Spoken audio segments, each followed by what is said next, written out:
what we're doing today.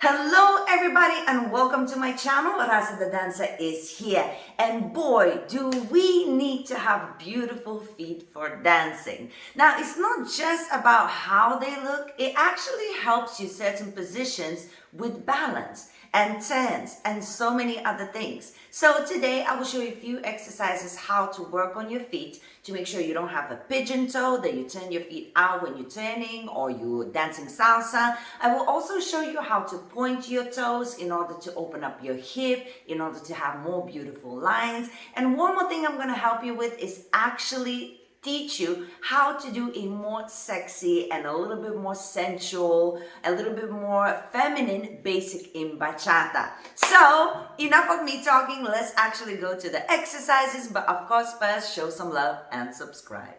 Okay, so the first thing that is super important is actually turn our toes out when we're dancing.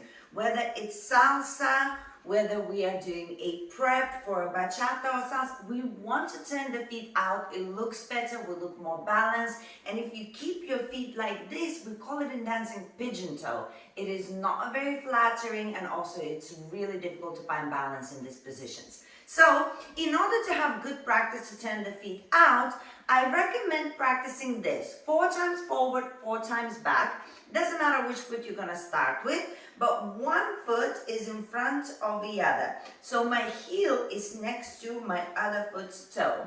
And once I'm there, I'm going to straighten my knees. And then I'm going to take the back leg and do the same thing forward.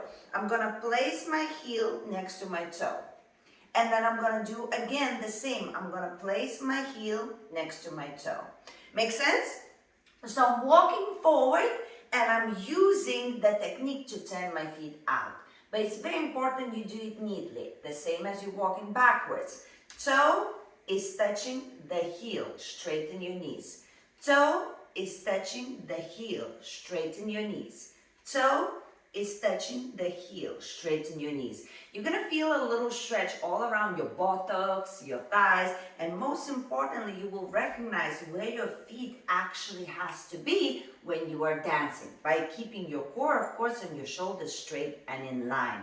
So I'll show you a little bit sideways as well, just so you could see. Again, it doesn't matter. This is just an exercise which foot you're going to start with. But I do my heel-toe situation. I have a look. Okay, it's neat. And now I'm walking.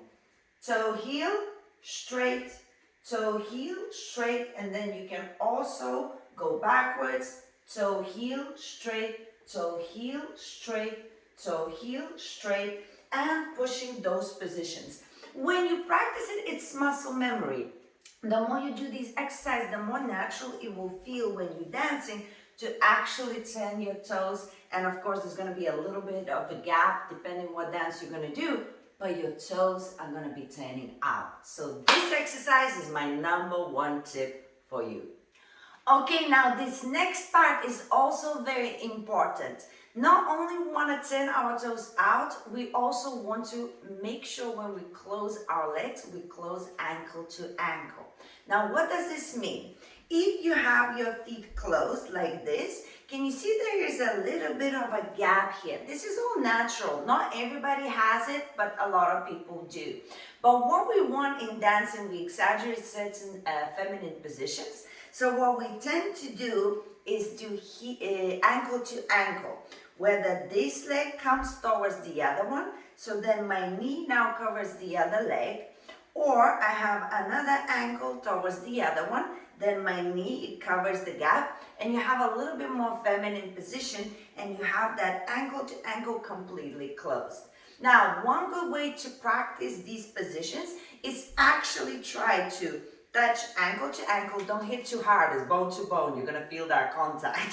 So take it easy. But you have ankle to ankle and then transition. Ankle to ankle and then transition. A lot of ballroom dancers actually do exercises like this. Like the first exercise you got is more ballet based. This one is more ballroom. But I am adapting to our salsa and bachata dancing because most of these dances, we are taking it from professional side, right?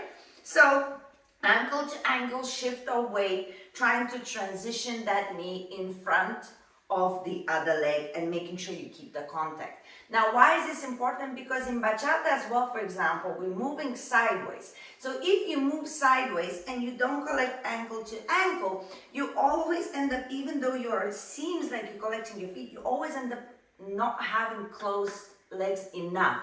But when you're focusing on doing ankle to ankle, it actually, especially on that last tap on 4 and 8, you actually have that nice closed position constantly that again makes it look a little bit more feminine, right?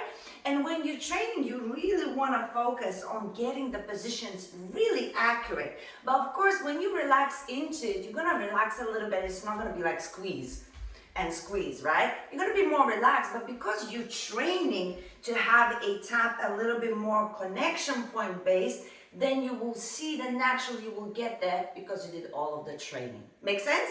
And you can do the same when you're walking forwards and backwards. Make sure you just collect those ankles a little bit more predominantly, and then when you relax, it's going to be a bit more natural feel.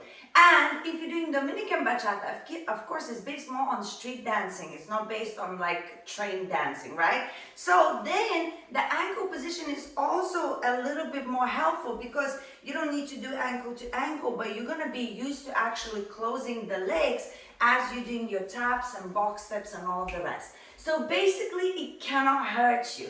Practice ankle to ankle, placing those knees on the other leg, and then as you're traveling, making sure that you're closing your legs in order to get a little bit better, more feminine positions.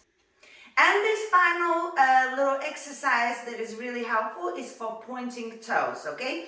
We point toes in many different ways. For example, if you're going to do a piccolo in bachata, you point. If you're going to do a salsa where you need to extend the leg, you point. If you don't point, the leg always looks super ugly, so we always push people to point. Even for leaders, if they're lifting the leg off the floor, we require them to point. So the good exercise to do for pointing is you keep your weight, doesn't matter which leg you're going to start with, but do it on both sides for sure. You keep your weight on one leg, and the other leg, you have your ankle to ankle. Now, that leg, we're just going to now open our knees facing to the other side, and as it does, I am extending the pointy toe, okay? I'm stretching my hips at the same time as I'm pointing my toe out. Now, why is this important? Because a lot of the times, people trying to point and they twist their body. And even though they're working their foot, what they're not doing is working their hip. And the problem a lot of the times is not that we can't point the toe. Maybe it's not always as flexible as somebody else's, but we can point. The problem is we cannot open. So then we end up doing this because the hip doesn't open, not because we can't point. So the exercise is focus on opening the hip first. The knee is bent, I am opening my hip first, and then I'm dragging that point to the side. So you will feel, here's all straight, all engaged. You will feel an opening in the hip here, a little bit of a stretch, and that's where the point is important. And you can do that a couple of times on this side, and of course, as I say, always try the other side as well. Ankle to ankle first, open the hip as much as comfortable. My hips are very tight naturally. And then just point that toe out. Squeeze a little bit. You might feel a bit of a cramp. Cramps are normal. Just when you feel a cramp, relax, shake it out, maybe massage it a little bit and try again. You can't really injure yourself with a cramp. Don't quote me on that. So open that knee and point and stretch. Feel the stretch here, feel the toe, and of course, engage your body. So this kind of exercise will really open up your hips a little bit at the same time as making you practice your toes. So when you need to extend that leg, you will find you're turning your toes out because you practiced the first one, and you got your open hip situation and the toe rather than doing this or this, right? And guys, I'm gonna tag you as well. I did a really nice video before for the stretches of the toes in different positions to actually have flexibility in the foot itself. So make sure you watch that as well. Thank you so much for watching. Practice these exercises. Our feet keeps us on the floor dancing. So make sure you practice, and I promise you your feet will get more pretty, more stable, and it will help you out with your salsa or bachata or maybe some other dancing. Now, as I said, I'm gonna link guys the video for stretching the feet and other exercises for your legs. Watch them, keep better, and leave a comment if you want something more. Sending you my love. See you soon.